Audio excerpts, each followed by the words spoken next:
ഓം നമോ ഭഗവതേ വാസുദേവായ.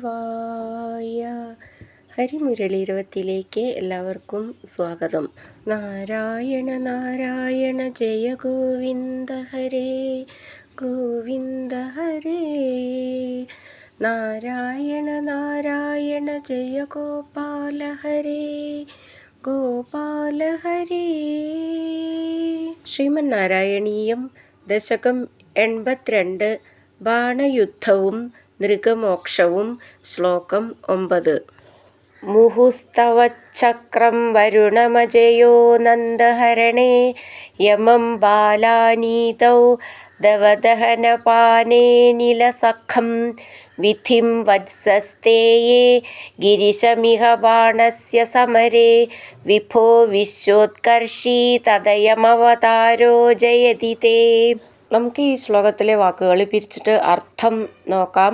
മുഹു സ്ഥാവത് ശക്രം വരുണം അജയോ നന്ദഹരണേ യമം ബാലാനീതൗ ദവദഹനപാനേ നിലസഖം വിധിം വത്സ സ്തേയേ ഗിരിശം ഇഹ ബാണസ്യ സമരേ വിഭോ വിശ്വോത്കർഷീ തദയം അവതാരോ ജയതി തേ.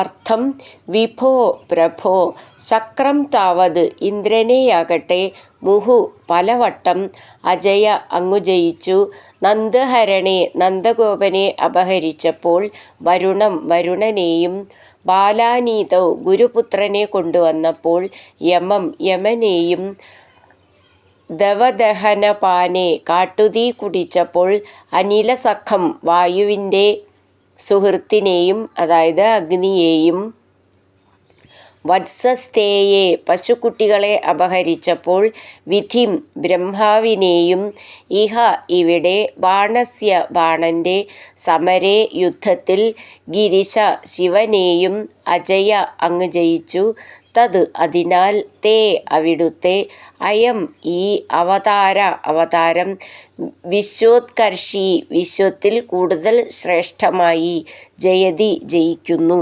നമുക്ക് ഈ ശ്ലോകം എങ്ങനെ ചൊല്ലുകയെന്നൊന്ന് നോക്കാം.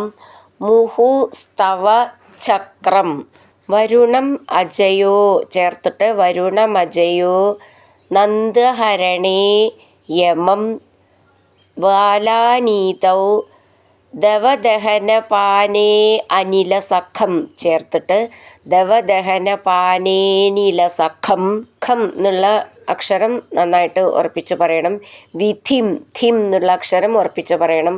വത്സസ്തേയേ സ ത് സ എന്ന് ചേർത്തതാണ്. വത്സസ്തേയേ ഗിരിശമിഹ, ഗിരിശം ഇഹ ചേർത്തിട്ട് ഗിരിശമിഹ, ബാണസ്യ ബ എന്നുള്ളത് മൃദുവായിട്ട് പറഞ്ഞാൽ മതി, സമരേ വിഭോ ഭോ എന്നുള്ള അക്ഷരം നന്നായിട്ട് ഉറപ്പിച്ചിട്ട് പറയണം. വിശ്വോത്കർഷി തത് അയം അവതാരോ ചേർത്തിട്ട് തദയം അവതാരോ ജയതി തേ.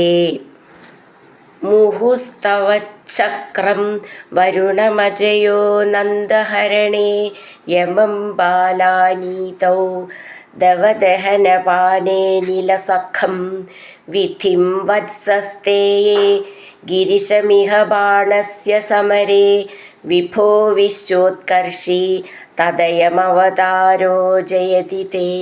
അടുത്തത് 10ാമത്തെ ശ്ലോകം. ദ്വിജരുഷാകൃകലാസവബുർധരം നൃഗനൃപം ത്രിദിവാലയമാപയൻ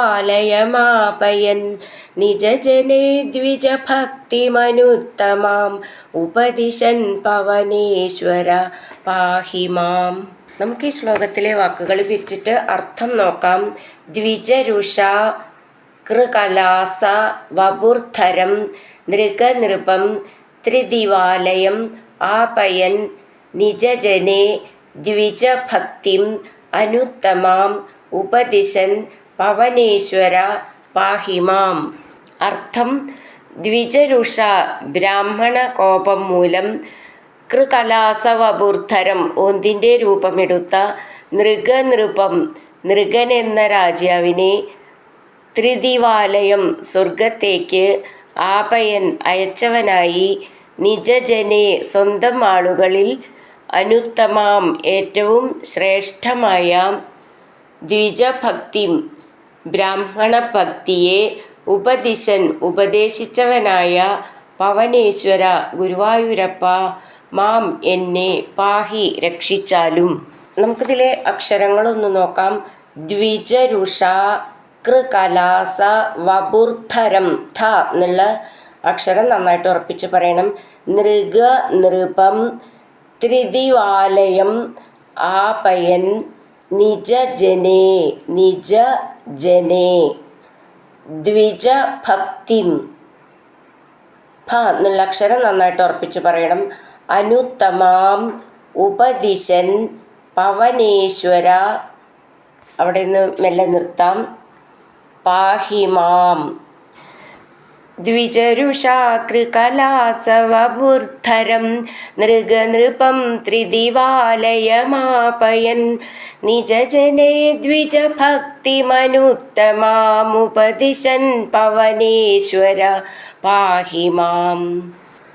ഹരിനാരായണ ഗോവിന്ദ ജയ നാരായണ ഗോവിന്ദ ഹരിനാരായണ ജയ നാരായണ ഗോവിന്ദ ഗോവിന്ദ ഗോവിന്ദ.